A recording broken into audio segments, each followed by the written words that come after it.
I've got actually a fourth theme that we also share on our website, which is to think a lot about how to connect learning in and out of our classrooms, and all the resource hotspots that we have in libraries and museums and other folks who call themselves, who are educators in those spaces. So I think that's another challenge question that I think is very well put and that we should think about.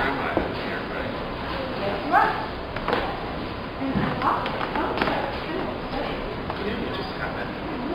Anyways, I'll look for that. I realize there's literally a slide in here that someone in this room has seen, so isn't that funny? Okay. Hi. I'm Russell West, and I'm really tired and cranky, but I'm going to pretend I'm not. And I'm the math instructional specialist at New Vision. And actually, Eric Schultz at East Front is a teacher one of the coaches I work with is in the room every week. I love the notes that are up here, and much like him, I'm completely changing what I was thinking I was going to say, just based on that, because someone wrote, can students digitally show their work in mathematics? And I think that's a really good question, and I hope someone in here will come up with really good answers. But I want to set that question in a context. If you're a math teacher in New York, particularly if you are a K through 8 math teacher in New York, particularly if you're a grade 3 and grade 8 math teacher in New York, your assessment challenges are changing now. The May math test, May 2013, for grades 3 and grade 8 will be different than it was last year. It will be, as the regents tell us, Common Core line. I will admit their sample questions disappoint me, but there are some changes. And then regions next year. So the algebra regions in a year will be different. And generally, if you have compared the two standards, the big problem is math teachers are trying to go from a checklist of indicators that makes it very easy to make sure you covered everything in your class. Like you could literally do a checklist if you wanted, to these descriptions. And what I love reading over in the pink color on the whiteboard, that learning, some keywords that came up, learning could be change, growth, sense, and problem solving. And what's really good about that is, here's an old style multiple choice question. Don't worry, at least on number 4, I cut the wrong answer off. The correct answer is choice 3. I didn't realize that I cut that off, so don't worry if you were like, what? But notice very quickly, there's an answer. You know the answer, you don't know the answer.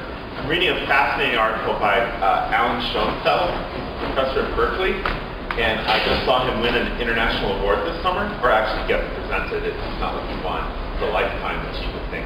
So I'm reading his work, and he's done research that goes back to the 80s. Math students, good math students in high schools, stopped working on problems after about 2.5 minutes. Because if a problem can't be answered in 2.5 minutes, they figure they don't know how to answer it.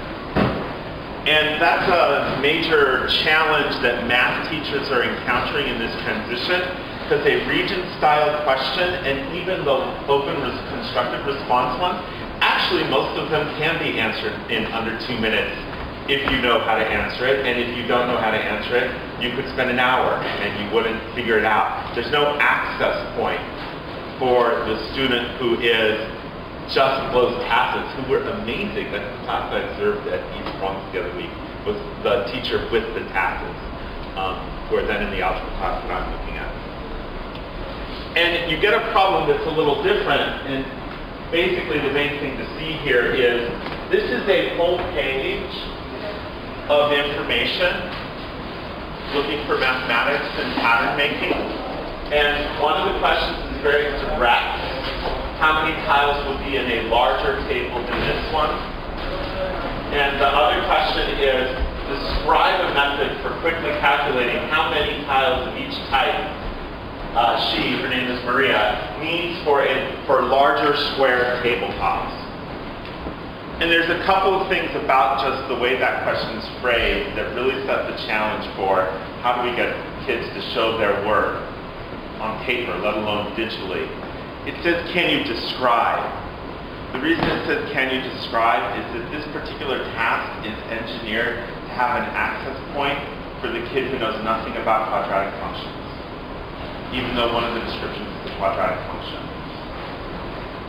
Now what that means though is that the kid who can't come up with a function, or the kid who can, it's also engineered that it's going to take a hell of a lot more than 2.5 minutes to come up with a description that is a viable argument, which is one of our math standards, is to construct a viable argument. And so what we're looking at though is a lot of math teachers run into problems on A, well, what is a viable argument if it's not the right answer? B, how do you get kids to actually persevere instead of just like deciding they can't do it? And C, and this is something we're working with Madeline Lampert, who's a professor out of Michigan, advising the work we're doing this year. And we're going to start talking with our advisory committee. Teachers seem to be very uncomfortable asking students to do something they haven't explicitly taught in the classroom. Yes, we know that if you're actually going to, I love the slide with all the gray, blueness. If you're going to do any mathematics outside of the orange formal education, then you're going to be doing it somewhere they didn't teach you explicitly what to do. If you're going to go out into college and career readiness, you're going to be doing stuff that you weren't explicitly taught to do. It's transferring that skill. So we have to find ways to support teachers in getting their students engaged in tasks that need more perseverance and call on students to do things that weren't explicitly taught. Now there's a lot of rich tasks that I can find. This is, if you've been to the Shell Center website, this comes actually right out of Alan Schoenfeld's work and then through his work and people who are now working both in Berkeley and Nottingham. So there are a lot of mathematical tasks that we can use, but the question is how do we get them both into ways that will support perseverance and independence, and how do we get them into something that's more than another piece of paper on the table in the math classroom. So really, I guess I've ended up with two big questions that I'll be the first person to say I don't know the answer to, but I know that Sing and the people, everyone in here, I know you're really ready to figure that out. So I think that's the end of mine. Oh yeah, this is the clusters. Yeah, boring stuff. Oh, little note. We're not sure if this is what's going to happen, but one of the things that's key is June 2014, math regions will be aligned to the Common Core, but it's still going to look like a regions exam. At least that's my interpretation of the footnote. June 2015, the Board of Regents will decide whether to actually adopt the PARC assessments that we're participating in, and this is one of the key things, that is going to require this type of performance task before kids can get out of school and finish high school. So that's that structure. There you go.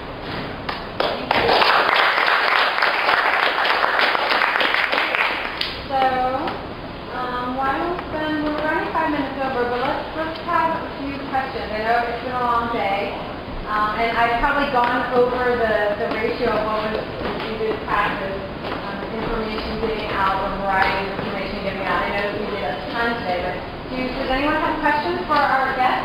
I don't know if you guys are standing in this place, but one more. Okay.